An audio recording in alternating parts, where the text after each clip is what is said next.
शील निधान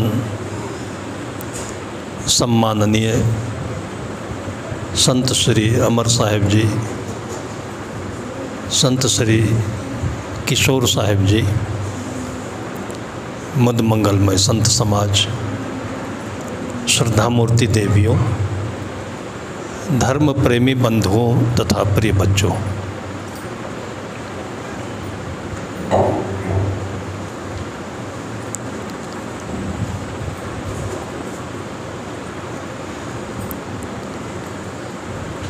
जीवन का कल्याण मनुष्य जीवन का सबसे आसान कार्य है।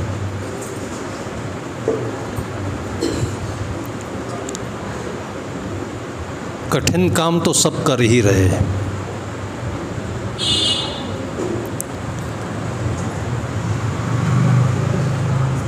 कठिन काम करने में ही कठिनाई है और कठिनाई जीवन को मज़ेदार बनाता है।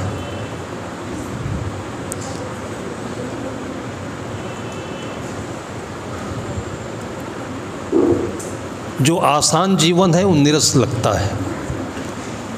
जैसे सादा भोजन है, हम लोगों का भोजन जल्दी कोई खाने को तैयार नहीं होता है, लेकिन दूर से वहम होता है कि साधु लोग खूब रसमलाई खाते हैं, चटपटा खाते हैं, मज़े से खाते हैं। इनाम का वहम है। उन दिनों की बात है, मैं गुरुदेव जी का भोजन बनाता था। बाराबंकी मुजापुर आश्रम में बड़े भंडारे का समय था। तो जो सामूहिक भोजन है वो अलग बनता था। गुरुदेव जी के साथ 5-10 लोगों का भोजन मैं बनाता था। 11-12 बजे भोजन तैयार हो गया और मैं गुरुदेव जी से निवेदन करने आए कि भोजन तैयार है। तो गुजरात से 4-6-10 लोग आए हुए थे, वहाँ पास में बैठे थे, बातचीत कर रहे थे। मैंने बंदगी की भोजन तैयार होने की। उन लोगों को लगा कि अभी हम लोगों का भोजन तैयार नहीं है। उन लोगों को ये लगा कि ये बड़े साहब हैं, इनका भोजन बड़ा होगा, ये ले जाते हैं चुपके से बड़े साहब को खिला देते हैं, अपने खा लेते हैं। वो हम लोगों को ऐसे अल्लम गल्लम खिलाते होंगे। एक दूसरे को देखकर ये वहम, ये शंका, ये विचार हर एक लोगों में आते रहते हैं। कोई शायर कहता है कि ये दुनिया रंज राहत का गलत अंदाज करती है। ये दुनिया रंज राहत का गलत अंदाज करती है। खुदा ही खूब वाकिफ़ है किसी पर क्या गुजरती है।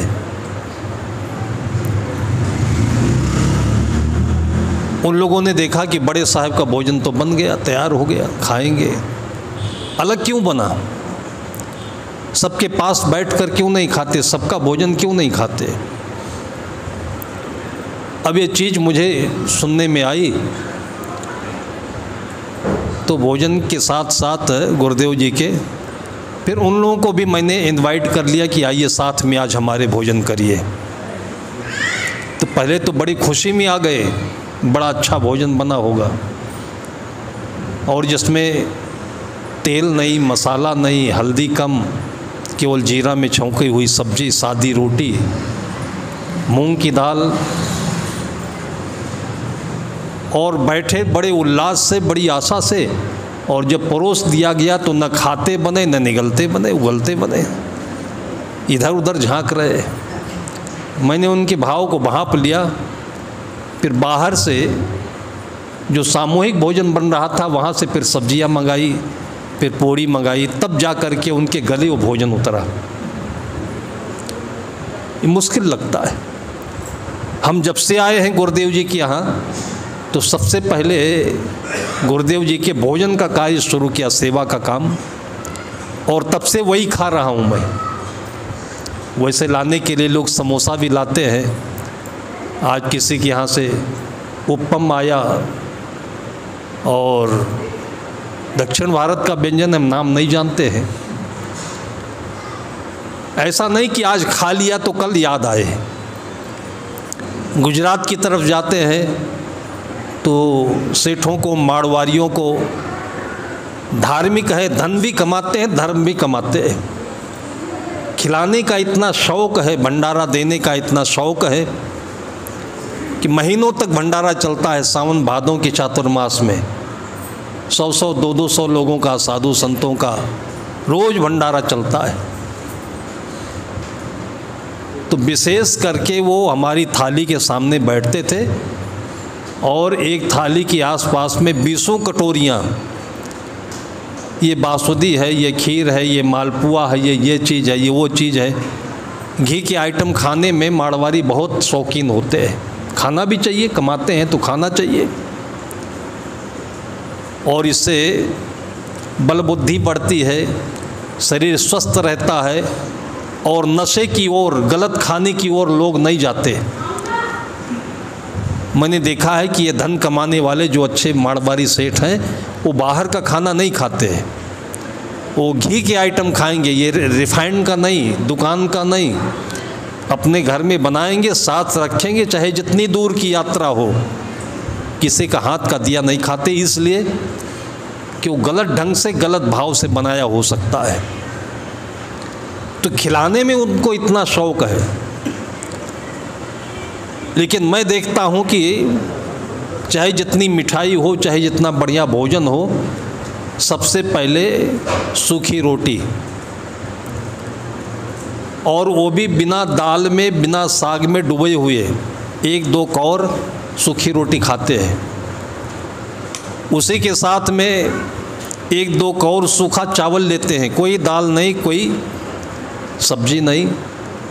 फिर थोड़ा दाल भी लिया, फिर थोड़ी रोटी को सब्जी से लगाया, और जब पेट भर गया तब फिर मिठाई 1 पीस 2 पीस ले लेते हैं। तो जो सेठ जी बैठे खिलाने वाले, वो देखे तो उनका बड़ा अटपटा लगा। बोले, महाराज जी इतने शौक़ से, इतने श्रद्धा से हमने व्यंजन बनवाए, पहले मालपुआ खाइए, बासुदी खाइए, रसगुल्ला खाइए, पेट भर लीजिए, रोटी तो है ही है।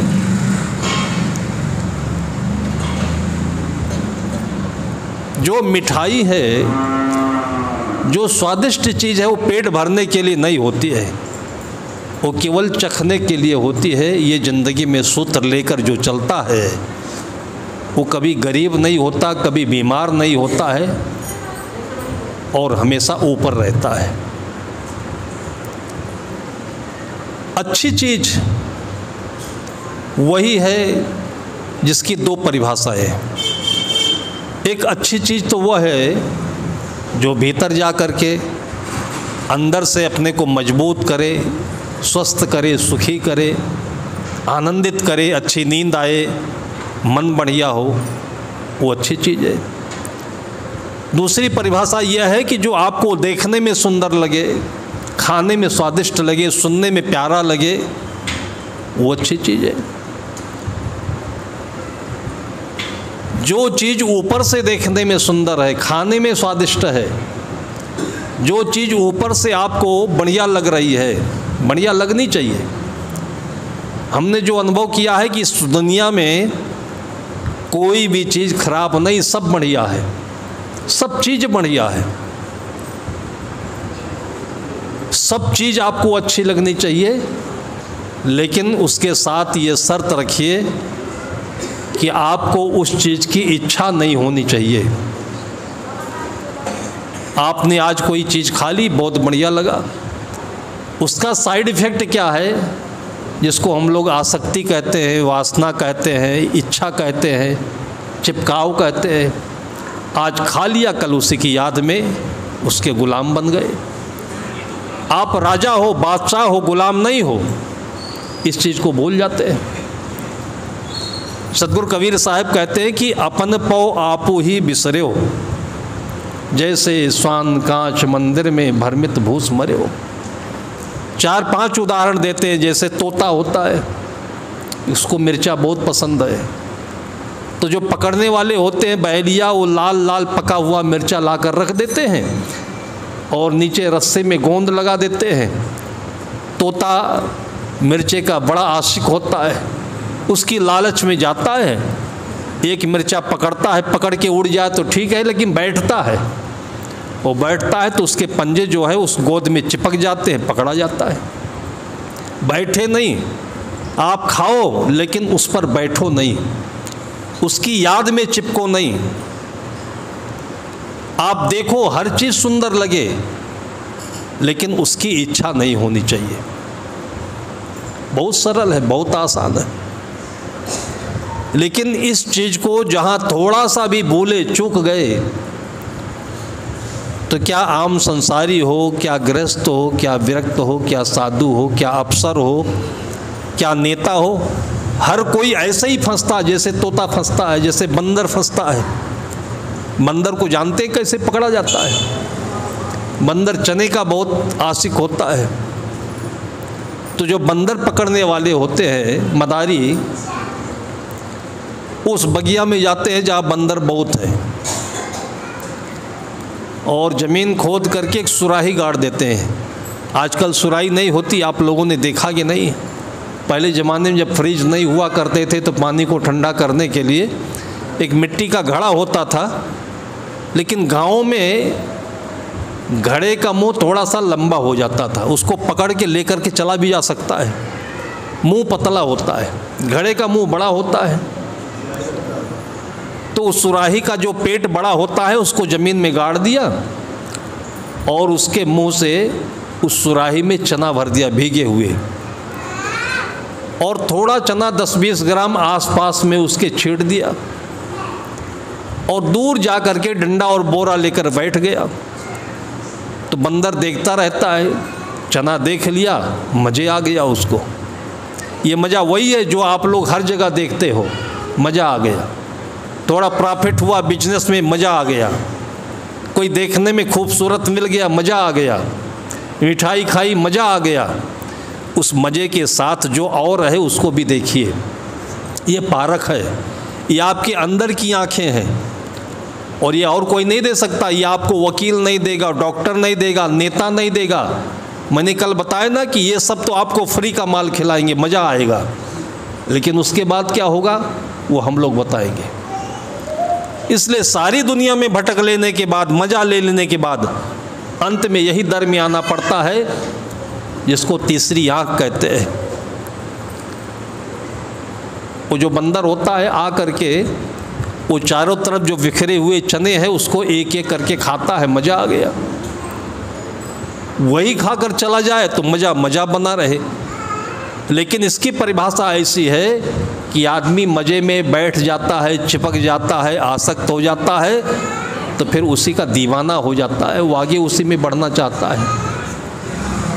उस बंदर ने देखा कि चारों तरफ चना है तो झांक लिया सुराही में, तो उसके अंदर तो चना का अंबार भरा हुआ है। हाथ डाल दिया, बंदर का जो पंजा होता है लंबा होता है जैसे हमारा आपका। जब आपके हाथ खुले होंगे तो इसको पतला भी कर लो, मोटा भी कर लो, सब हो जाएगा। अंदर डाल दिया पतला करके, चना मिल गया, चने को मुट्ठी में बांध लिया, और जब मुट्ठी बांधा तो मुट्ठी हो गई चौड़ी। सुराही का मुंह होता है पतला, अब उसमें खींचना चाहता है तो मुट्ठी बाहर निकलती नहीं है, बार बार खींचता है, बार बार खींचता है, मुट्ठी निकलती नहीं है। अब जो उधर वो मदारी खड़ा हुआ है बंदर पकड़ने वाला, वो डंडा और बोरा लेकर वहाँ चल दिया। बंदर को किसी ने बांधा है क्या? नहीं बांधा ना, लेकिन बंदर बंधा हुआ है। किस में? मज़े में। किस मज़े में? चने के। अगर कहीं बंदर को ये सूझ हो जाए, ये समझ आ जाए कि मुट्ठी खोल दो तो पंजा पतला हो जाएगा, सुराही से हाथ निकालो और वो डंडा लेकर आए उससे पहले भाग लो। लेकिन ये जो मज़ा है, मज़े के पीछे आसक्ति है, ये पकड़ है, ये इतना हैवान है, इतना खतरनाक है कि पूरी ज़िंदगी हम लोग इसी में पड़े हुए हैं। जिसको पकड़ लेते हैं उसको हम छोड़ नहीं पाते हैं, छोड़ना चाहे तो छोड़ सकते हैं। वो बंदर मुट्ठी छोड़ नहीं पाता है और खींचता है हाथ तो निकलता नहीं है, खोल दे मुट्ठी भाग जाए, लेकिन एक बार मुट्ठी के चने के पीछे अपनी ज़िंदगी को भूल जाता है। इसलिए संत कहते हैं कि अपने को कभी मत भूलिए। महाराष्ट्र की तरफ हम लोग जाते हैं तो सड़कों के किनारे सूखे वृक्षों के आसपास में, वृक्षों के पास में कोटेशन लिखे होते हैं। वो PWD वाले लिख दवा देते हैं कि जो गाड़ी लेकर चल रहा है, बड़ी स्पीड में चल रहा है तो होश में रहे। अभी उत्तर प्रदेश में योगी सरकार ने एक बहुत बढ़िया स्कीम निकाली है कि जो बस चलाने वाले ड्राइवर है, उस ड्राइवर के सामने ही जैसे शीशा लगा होता है ना, वैसे शीशे के बगल में उसके परिवार के पत्नी, बच्चे, उसको सबका फ़ोटो लगाओ।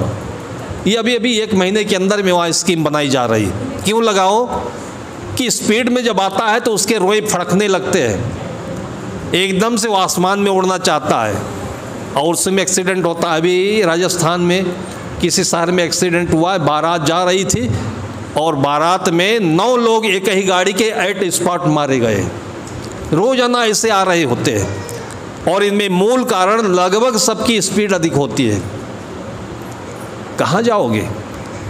सुबह उठते ही जल्दीबाजी है आपको, उस मज़े की शान में, उस लालच में, बहुत में, पकड़ने में। आप लोगों ने देखा होगा कि किसी गाड़ी के पीछे लिखा रहता है कृपया धीरे चलिए। शमशान घाट में भी लाइन लंबी लगी हुई है। आपके ज़िंदगी का जो अंतिम स्टेशन है वो कहाँ है? शमशान घाट है। अंतिम स्टेशन सबको जाना पड़ेगा, कोई बचेगा क्या? अंतिम स्टेशन वही है। तो जो आज दौड़ रहे हो, जो सुबह उठते ही शैतान की तरह जल्दी करो, आफत है जल्दी करो, बाइक में बैठे हैं तो, पैदल चल रहे हैं तो जल्दी करो, उसी जल्दी के साथ एक फार्मूला याद करो कि जल्दी चलकर क्या जल्दी शमशान में पहुंचना चाहते हो? जैसे याद आएगा वैसे आपकी गाड़ी की रफ्तार धीमी हो जाएगी, आनंद आपके भीतर आ जाएगा। वो मैंने देखा स्लोगन लिखा हुआ है कि सिर सलामत तो पगड़ी हजार। अगर आपका सिर सुरक्षित है तो पगड़ी की चिंता मत करिए, ये 1000 मिलेंगे आपको। अगर ज़िंदगी आपकी सही सलामत है तो नौकरी भी मिलेगी, पैसा भी मिलेगा, बंधु बांधव भी मिलेंगे, भाई सब कुछ मिलेगा दुनिया का। आप अपनी ज़िंदगी को सही सलामत रखिए। सदगुरु विशाल देव जो मंत्र देते हैं उसकी एक चौपाई है, उसका एक सूत्र है, निज को भूल न अंते बहिए। अपने को भूल करके जलेबी में, सोना में, खाने में, देखने में सुंदर है तो लगने दीजिए, अच्छा लगता है तो लगने दीजिए, लेकिन भूलिए नहीं। कितना प्यारा मंत्र है। तो खाने के हिसाब से मैंने बताया कि आज तक भी मुझे नहीं लगा कि हम मिठाई नहीं खा सकते, हमको शुगर नहीं है, हम तो किलो पेड़ा रसगुल्ला सब खा सकते हैं। लेकिन ये खाने की चीज़ नहीं है, स्वाद लेने की चीज़ है। क्योंकि हमारे पुराने बुजुर्ग लोग कहा करते हैं कि जो भोजन होता है ना, ये जो भोजन होता है केवल थोड़ी देर के लिए स्वाद देता है। इसकी वास्तविकता यह है कि घाटी नांगे माटी, घाटी गले को कहते हैं। आप रसगुल्ला लीजिए, बहुत स्वादिष्ट लग रहा है, लेकिन वो स्वादिष्ट कहाँ लग रहा है? आप हाथ में लीजिए, स्वादिष्ट लगेगा। पेट में छुआइए, जहाँ जाकर वो बैठता है, स्वादिष्ट लगेगा। शरीर के किसी अंग में उसको आप स्पर्श कराइए, स्वादिष्ट लगेगा। केवल जिह्वा पर लगता है और जैसे गले के अंदर जाता है वैसे वो मिट्टी नहीं टट्टी हो जाता है। तो जिह्वा पर कितनी देर रखे रहोगे? उसी जिह्वा के लिए खा रहे हो।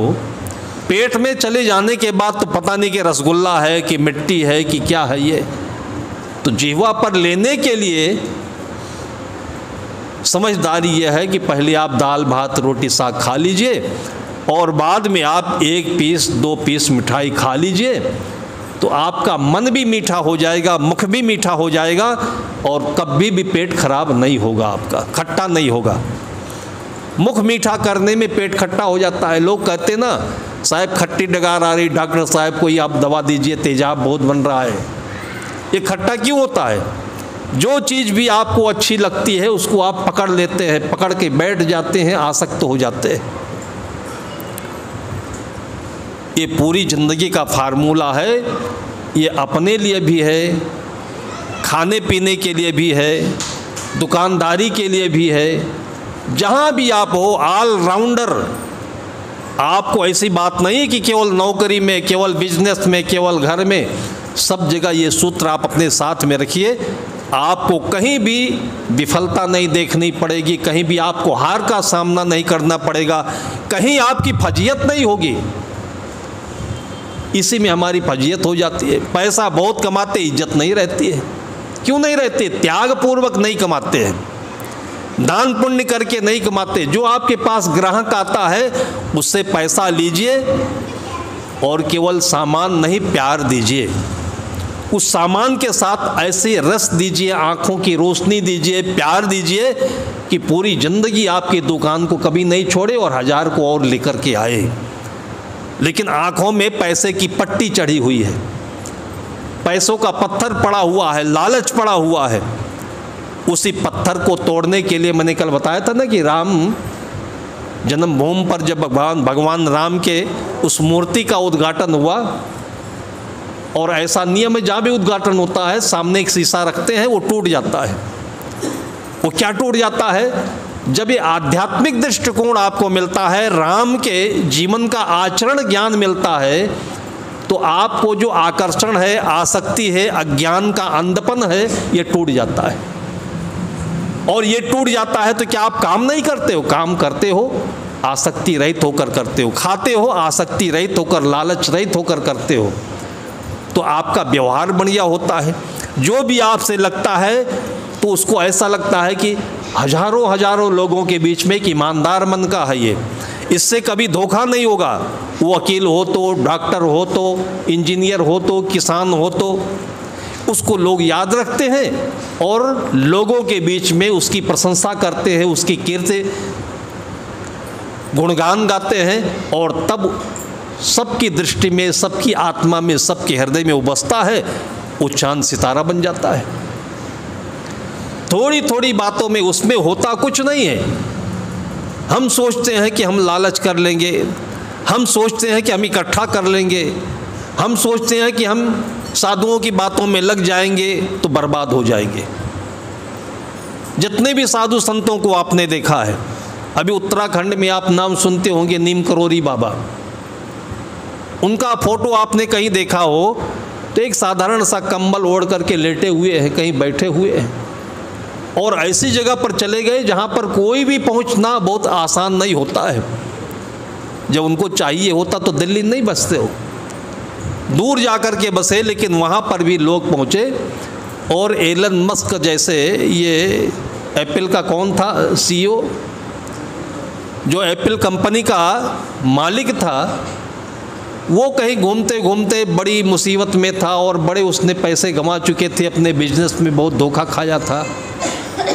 तो सोचा उसने कि भारत में देवभूमि है, वहाँ जाने से मन को शांति मिलती है, आशीर्वाद मिलता है, काम बन जाते हैं। वो कैसे बनते हैं? वो इसलिए बनते हैं कि आपके मन के अंदर, मस्तिष्क के अंदर जो लालच का शैतान घूम रहा है, जो विचलन है, जो उलझने हैं, जो आपने स्वयं बनाया हुआ है, वो ऐसी जगह पर जाने से शांत हो जाता है, अपने आप ऑटोमेटिकली शांत हो जाता है। वो आया होगा, उनके दर्शन किया होगा, उसको अच्छा लगा, और वहाँ से जाने के बाद में जो उसकी तरक्की हुई, जो उसका विकास हुआ कि पूरे विश्व में फेमस हुआ। जब मोदी जी गए थे इस बार अमेरिका, इससे पहले, तो मोदी से मिल करके उसने अपने जीवन की ये घटना बताई है कि उत्तराखंड में नीम करोरी बाबा के दर्शन के बाद में मेरी ज़िंदगी बदल गई है। ये आपके अंतर को बदलता है। और हम लोग केवल बाहर बाहर डिजाइन बना करके, घर के मंजिल बढ़ा करके, टाइल लगा करके, ग्रेनाइट लगा करके बदलना चाहते हैं। लोगों के साथ में तो व्यवहार हमारा उबड़ खाबड़ है, नुकीला है, चुभने वाला है, और भीतर टाइल लगाकर बाहर से टाइल लगा करके चमकाना चाहते हैं। ये चमक कभी किसी की आंखों में भाएगी नहीं। एक पंडित जी थे। पंडित लोग पहले बहुत ज्ञानी हुआ करते थे। यस्य बुद्धि पंडा स पंडिता ब्रह्म जानाति ब्राह्मणा। ऐसे ऐसे इनके गुण कहे गए हैं कि जो एक आज साधु के गुण होते हैं, त्याग होना चाहिए, शील होना चाहिए, संयम होना चाहिए, सदाचार होना चाहिए, बहुत सारे गुण जिनके अंदर में होते हैं, उनको पंडित कहा जाता था। बड़ी तपस्या की इन लोगों ने, लेकिन ये पारिवारिक हुआ। जैसे कोई साधु होते होते शादी कर ले और उसके बाद बच्चे पैदा हो जाएं, नाम उसका साधु का है लेकिन पारिवारिक हो गया। बहुत सारे ऐसे संत की परंपरा पारिवारिक अभी भी चल रही है। पारिवारिक होने से क्या होता है कि आदमी के पास में जो गुणवत्ता है उसका क्षरण होने लगता है। आप जैसे बहुत पैसा कमा लिए तो कोई ज़रूरी नहीं कि आपका बेटा उतनी मेहनत करे। क्यों नहीं करे?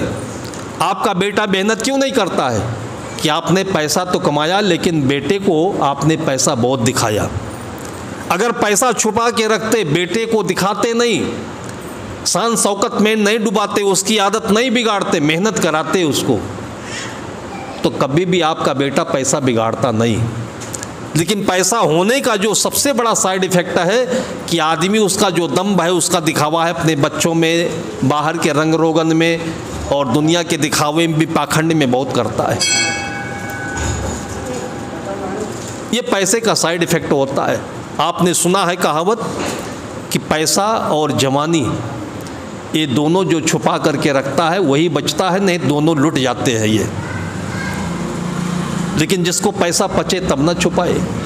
जैसे पेट कमज़ोर हो, पाचन कमज़ोर हो, खाते ही उल्टी हो जाती है, टट्टी हो जाती है, ऐसे ही जिसका मन कमज़ोर होता है, जिसके पास क्षमता नहीं होती है, धर्म का ज्ञान नहीं है, संयम नहीं, साधना नहीं है, वो थोड़ा ही पैसा पाया तो एकदम से उल्टी होने लगी, टट्टी होने लगी, पैसा बर्बाद करने लगा।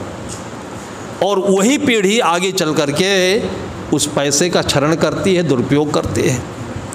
तो पंडितों में यही हुआ कि जो उनकी परंपरा आगे वंशानुगत रूप से आगे बढ़े, वो तो मुफ्त में कमाया, कथा सुनाया, पैसा पाया, घी पाया, खाने की चीज़ें पाया, मुफ्तखोरी में। ये मुफ्तखोरी वो जहर है जिसके कारण से इतनी तपस्या करने वाले ब्राह्मण पंडित आज समाज में अगर कोई सही आचरण का है तो आज भी लोग पूछते हैं, नहीं तो इनको दो कौड़ी का कोई नहीं पूछता है। इतने गुणवान हो करके भी ये विद्वान भी होते थे, गुणवान भी होते, समाज के पूज्य होते थे।